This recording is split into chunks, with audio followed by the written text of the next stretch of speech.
Sunday Conversation, and Brian Neubert and Tom Dienhart join me, Alan Karpick, for this little conversation as we look ahead to game week. I want to thank our sponsor, and that, of course, is the Purdue Union Club Hotel.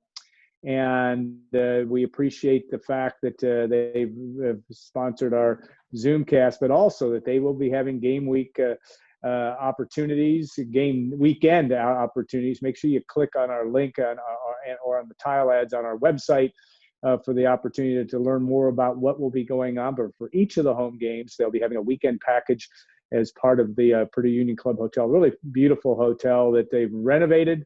And the 811 restaurant, the Boiler Up Bar, first class in terms of what they've done, and in a socially distanced way, they're doing some business, and that part is obviously a good thing for them. So, all right, guys, it is game week. It is the Sunday of game week, so we'll start that process by looking. Tom, the Iowa Hawkeyes come in at 2.5-point favorite. I think we saw at least on the early line.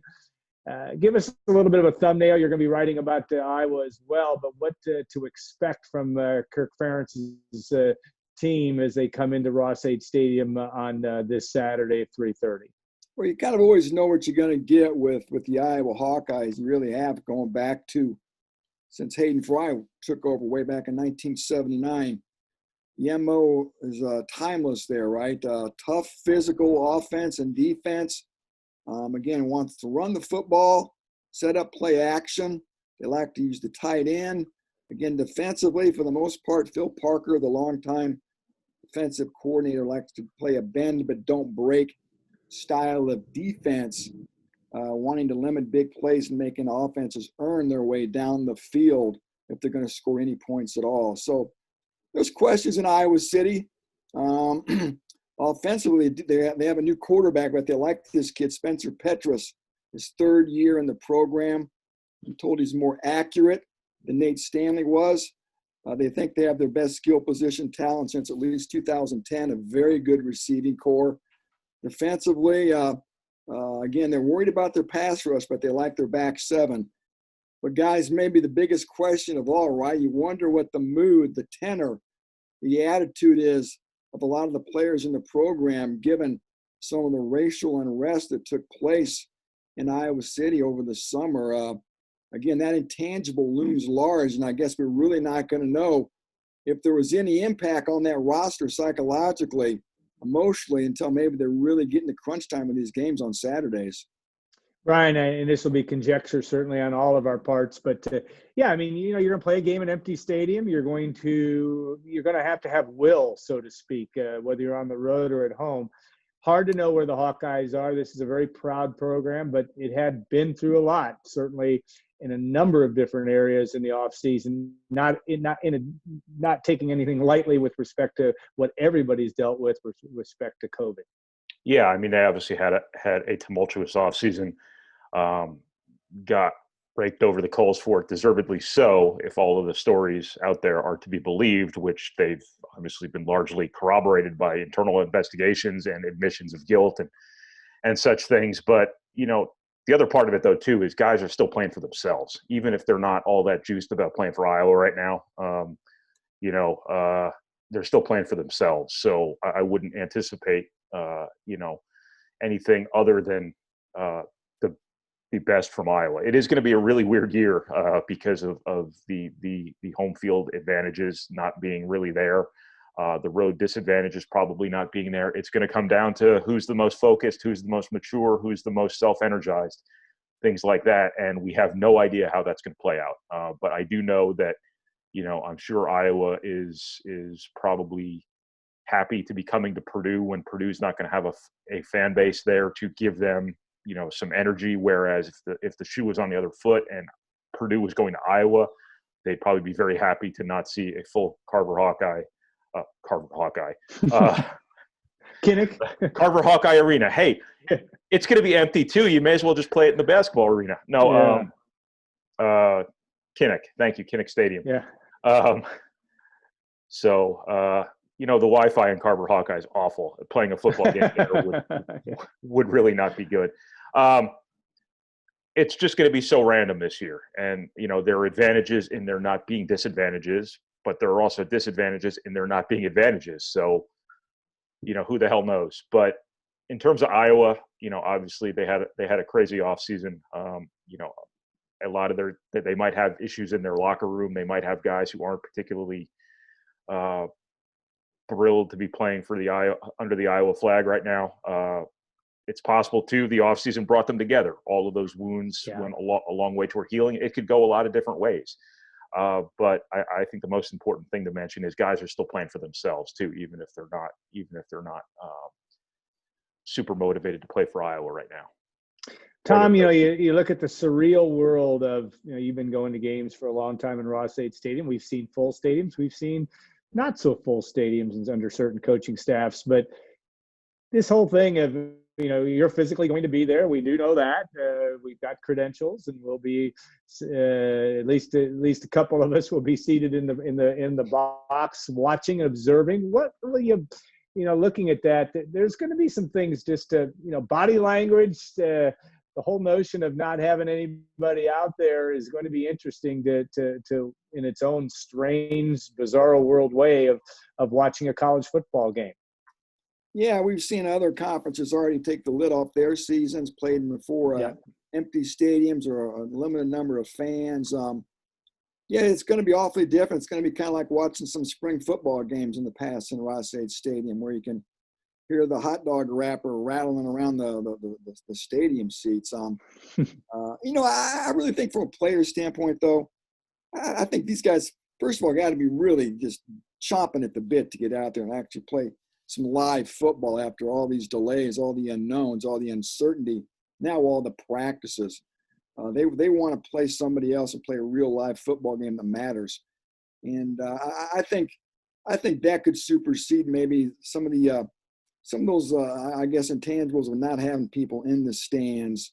At those crunch time in games, though, those big moments, the 4th and 1s, the 3rd and goals, you're not going to have the roar of the crowd maybe to fuel you on, or maybe to fuel a defensive stop as well. So who knows the impact there. But I think initially, for the most part, these guys are probably just going to be happy playing football. And like Brian said 100 times and written 100 times, the victory this year, guys, isn't going to be, so much so in who wins and loses these games, although that is important. The victory is going to be in if they can just pull this off. Because, again, we've seen the stops and the starts at every level of the sport so far. Now the Big Ten's going to jump in the water. Can they pull it off, guys? 9 games in 9 weeks. No wiggle room. If games get called off, there's no weekends to make it up. So can they keep these guys healthy and get teams out there the next 9 weeks? It's going to be interesting to see. Yeah, and certainly a storyline that we'll be watching. Brian, obviously men's basketball started its first practice this past Thursday. We heard from Matt Painter on Golden Black Live. You've talked to players, etc. Just some things that you're going to be watching from afar with respect to the first few days of men's basketball practice. Yeah, there's not a whole lot that's not under the microscope heading into the start of practice, because after what happened last season, Purdue's got a lot to prove. I mean, they weren't great on offense last year. They're very unproven on defense. They've got 5 guys who haven't played yet, which almost that number is the number of guys they have who've played yet. So there's a lot of stuff here, and there are no guarantees. Matt Painter always gets the benefit of the doubt, as he should, because he's earned it. This program's earned it over a long period of time, but there's a lot of stuff here that has to fall into place for these guys to be as good and as consistent as they want to be. Starting with the offense, I think you need much improved, much more aggressive, much more mature guard play. I keep harping on that. I think you need as consistent, as aggressive, as assertive, and as authoritative play from Travion Williams as you could possibly get, because he's going to be the guy who probably determines how far they can go if any one player is going to have to bear that responsibility. But you also have these two freshman guards who I think are going to be really, really influential players for Purdue, and Jaden Ivey and Ethan Morton. Both of them are really, really nice players, really, really good players, guys who can be real standouts at the college level, if not stars. guys who can help right away in a big way, because both of them jibe perfectly with what Purdue needs. Ethan Morton's an elite passer, an elite decision maker, an elite teammate, and Purdue wasn't exactly the most functional, smoothly operating offensive machine last year, and they need a player like Ethan Morton desperately. Jaden Ivey's as good a scoring guard as Purdue signed, maybe with the exception of an Etuan Moore, a Carson Edwards. And under a lot of circumstances, both these guys would walk in right away and start. But it's up to the older guards coming back to determine whether or not that happens. Defensively, Purdue's got to figure out an identity. They've got a lot of guys who are unproven defensively. Obviously, Nogel Eastern and Matt Harms leaving has some trade-offs that come with it, but both of those guys were really good defensive players. And is everything okay? Everything is fine here. We're just trying to close the door here so that we don't have any road noise. But no, we're all good. Yeah. They just have a lot to prove all across the board. I was rambling considerably there, so that's pretty much it. They've just got to be more mature than they were last year all across the board. They've got to be more competitive. That team was missing a certain something intangibly that obviously showed up all season long, and that's what's got to get fixed. They need leadership. They need maturity. They need to play like veterans, and they need to be, more competitive and rise to the occasion more than they could last season. Yeah, absolutely. Tom, this week, some coverage, we've some things that you'll be looking for or the readers should look for on the site as we deal with that. Yeah, we're going to have our first Monday with Jeff Brom, of course, a weekly occurrence during the season. Jeff meets with the media at 11 a.m. Eastern time on Mondays of game week. So we'll have our initial confab with the fourth-year Boilermaker boss then. And then, Tuesday, Wednesdays when we have access, offense on Tuesday, defense on Wednesday. We'll get coaches and players those days. And, of course, Thursday we'll check back in with Jeff Brom. It's always a lot of fun. I always love talking to him, especially on those Thursdays as they're just getting ready to jump into Saturday. And then, yeah, guys, Friday and Saturday, bang, here we go, kicking off the season in Ross-Ade Stadium. It's going to be a season unlike anyone's really witnessed, and it's going to be fun to see how it all unfolds, and a lot of anticipation for these Boilermakers. Could be Jeff Brom's best team yet, and it's going to be fun taking the lid off the season and seeing if all their hard work in the offseason is going to pay off. All right, Brian, obviously you got the convergence of basketball. You'll be talking, obviously, about keeping a close eye to what we're going to see in football. What's up for you this week? We're doing basketball interviews here this week. Going to have lots of stuff throughout next week.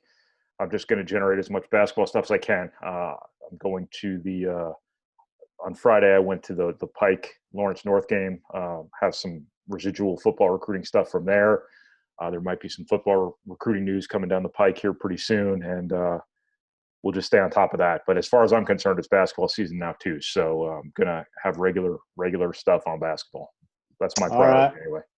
All right. It'll be be good to be back in a game week, certainly on the site as well. All right, guys, always appreciate your commentary. For those of you watching and listening, we appreciate that as well for our Sunday conversation. We will continue these throughout the season, and we'll be doing post-game conversations and posting them on Sunday as well.